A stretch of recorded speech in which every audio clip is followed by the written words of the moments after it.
तो आज इमरान खान साहब ने काफ़ी उनका जो तर्ज़ अमल है उसमें काफ़ी बेहतरी दिखाई दी है।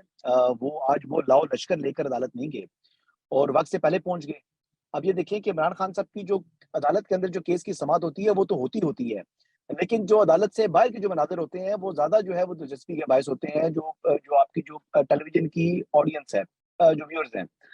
इमरान खान साहब ने क्या किया कि जब गुज़िश्ता कुछ अरसे से वो अदालतों में इस तरह पेश होते हैं, जैसे वो सैकड़ों या हज़ारों लोग लेकर वो वहाँ पहुँच जाते हैं। गो के जो बड़े वाज़ेह और दो-टोक अंदाज़ में अदालतों पर असर-अंदाज़ होने का एक जो सबूत होता है और अदालतें इस चीज़ को हमेशा डिसलाइक करती हैं, वो इस बात को लाइक नहीं करती। हमने माज़ी में देखा था कि एक दफ़ा कोई पेशी थी इस तरह तो मरियम औरंगज़ेब साहिबा अपने साथ जो है वो चंद जो है वो कारकुनान वो लेकर आई थी सुप्रीम कोर्ट।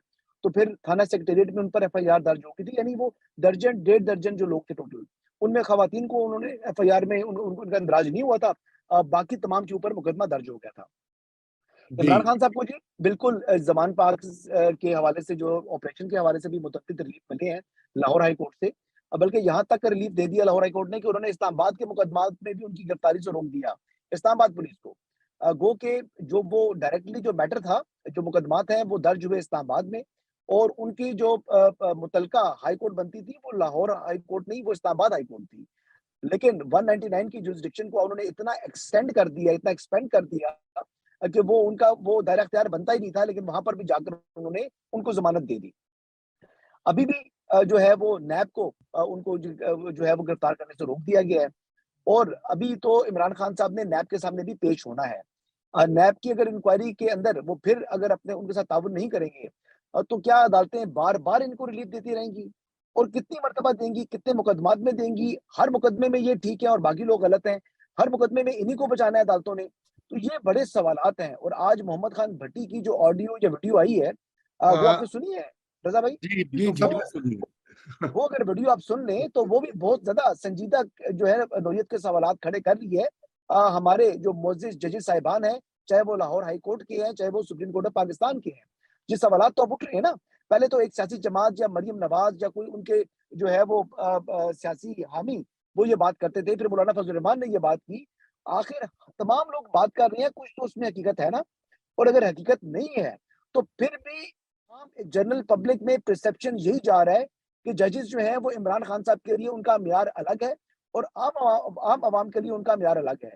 यानी आप ये देखें कि ज़फ़र इकबाल साहब की अदालत में वो आए जब G11 जुडिशल कॉम्प्लेक्स में, तो 4-5 हज़ार लोग लेकर आ गए। फिर वो बाहर जो लड़ाई हुई, तमाम जनाब आंसू गैस के शेल चले, वो तमाम चीज़ें हुई और फिर वो उतरे नहीं, अपनी गाड़ी से उतरे नहीं, फिर गाड़ी में ही गए और जो अदालती अमला था और वहाँ से उनसे जो है वो साइन कराए गए। तो क्या ये जो है रिलीफ किसी और एक्यूज़ को जो है वो मुयस्सर है हमारी जो है मुल्क की जितनी भी अदालतें हैं? आई एग्री कि accused is always the blue eyed child of the court, पर इतना ब्लू आइड नहीं होता वो, जितना इन्होंने बना दिया इमरान खान साहब। ज़्यादा ही जी, ब्लू हो गया है। ब्लू मैं आइड अच्छा। अ, रुबिया इसमें एक मैं पॉजिटिव बात अर्ज़ करना चाहूँगा, आप जी, लोगों को खुशी होगी कि आज हुकूमत पाकिस्तान और हुकूमत पंजाब के करोड़ों रुपए बच गए। Millions of rupees government save today because आज ना कोई लश्कर आया, ना कोई हुजूम आया, ना किसी ने पथराव किया। हज़ारों, सैकड़ों टियर गैस के शेल बच गए, हज़ारों पत्थर बच गए, लाखों पत्थर बच गए और दर्जनों पुलिस वाले ज़ख्मी होने से बच गए। और आज खान साहब का जो अंदाज़ था वो क्या माशूक़ाना अंदाज़ था। गाड़ी से उतरते हैं, उनके चारों तरफ बख्तरबंद शील्ड्स, ढालें, वो लगाई जाती हैं और उन ढालों के साए में वो अंदर जाते हैं और उनके गार्ड्स को बाहर निकाला जाता है। अदालत ने तो कमाल कर दिया है साहब। उनका ये जी, कौन लोग हैं? उनका ये हमारे गार्ड्स हैं, उनका बाहर भेजो इनको। अब देखें ना अदालतें कितनी आज़ाद हैं। अदालतें आप कह रहे हैं ब्लू आइट का फैसला कर रही हैं, उन्होंने ब्लू आइट के बंदे को बाहर निकाल दिया कि आप बाहर निकलें। और आज अदालतों ने बड़ी गुस्से का भी इज़हार किया कि आप जो रूमी साहब बैठकर और बुज़र्ग सोलंकी साहब बैठकर बातें करते रहते हैं अदालतों के खिलाफ, हम उसका नोटिस लेंगे, हम कंटेम्प्ट का नोटिस जारी करेंगे। तो आज अदालतें बहुत ज़्यादा गुस्से में भी थी और आज उन्होंने बहुत ज़्यादा डिसिप्लिन का मुज़ाहरा भी किया। तो ये आज एक फ़र्क पड़ा है, जैसा कि कैब बता रहे थे कि बहुत तब्दीली आई है। तो फाटक भी नहीं टूटा आज ये उसका कोर्ट का, जी। ये बड़ा फ़ायदा हो गया आज। बचत हो गई कौमी खजाने की। जी हाँ, बैरिस्टर अवैस बाबर वेलकम। और आपने अभी हसन अयूब साहब की रुदात सुनी और उनका जो है वो जो एनालिसिस भी दे रहे थे कोर्ट अपीयरेंसेस के हवाले से।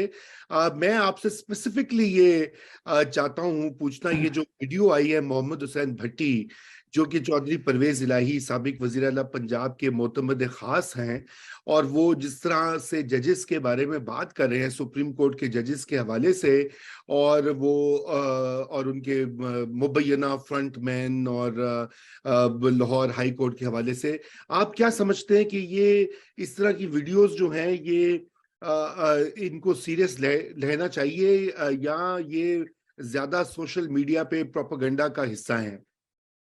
देखिए जी, थैंक यू वेरी मच राजा साहब। इसमें जो पॉलिटिक्स की जहां तक बात है, पॉलिटिकल हद तक तो इसकी रेलेवेंस है कि आप चाहे मोहम्मद भट्टी हो या कोई और हो जो दूसरी साइड पे कुछ और जजेस को टारगेट कर रहे हो, तो पॉलिटिकल लेवल पे तो इसकी रेलेवेंस है। लीगल लेवल पे इतनी ज्यादा रेलेवेंस नहीं है, क्योंकि हमारे पास कोई अच्छी प्रेसिडेंट्स नहीं है कि कोर्ट को इंसल्ट करने पे आपको कोई पनिशमेंट हुई हो।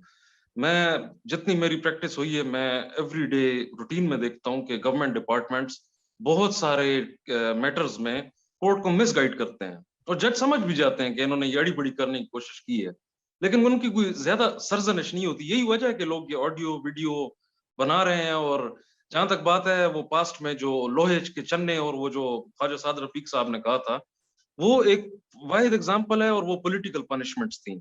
एक खास किस्म के चंद MNAs MPAs को आपने कंटेम्प्ट में सजा दे दी, उनको डिस्क्वालीफाई भी कर दिया। वो एक वाहिद वो है। इसके अलावा मैंने कोर्ट्स में नहीं देखा कि वो इस चीज को बहुत ज्यादा सीरियस लेती हैं। और उसकी एक और वजह ये भी है, चूंकि एज अ होल पाकिस्तान में बहुत ज्यादा इश्यूज हैं, तो जजेस अभी उस लेवल की सख्ती नहीं कर रहे। मे भी कल को वो निजाम आए जिस तरह बरतानिया में है इंसाफ का निजाम, जहाँ पे गवर्नमेंट भी अच्छी है, जहाँ पे लेजिस्लेशन भी अच्छी है, जहाँ पे जुडिशरी सप्लीमेंट करती है इन दोनों इंस्टीट्यूट्स को, तो वहां का फर्क है। बाकी तो इसी तरह है जी। जी शुक्रिया अवैस।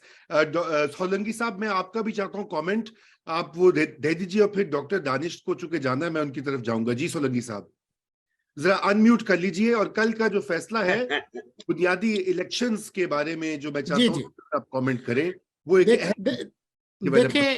देखे आइन के अंदर ये बहुत वाजे है कि कौमी असेंबली या सूबाई असेंबली, अगर आप वक्त से पहले तहलील करते हैं तो उस सूरत में जो उस असेंबली के इलेक्शंस 90 दिन के अंदर होंगे। ये दोनों पे लागू होता है, कौमी असेंबली पे भी और सूबाई असेंबली पे भी। लेकिन ये जो 280 आर्टिकल्स का जो कॉन्स्टिट्यूशन है, उसमें सिर्फ ये एक वाहिद आर्टिकल नहीं है। इसी कॉन्स्टिट्यूशन के अंदर आर्टिकल 51 भी है, जिसके अंदर इलेक्शंस आखिरी पब्लिश्ड सेंसस के तहत होंगे।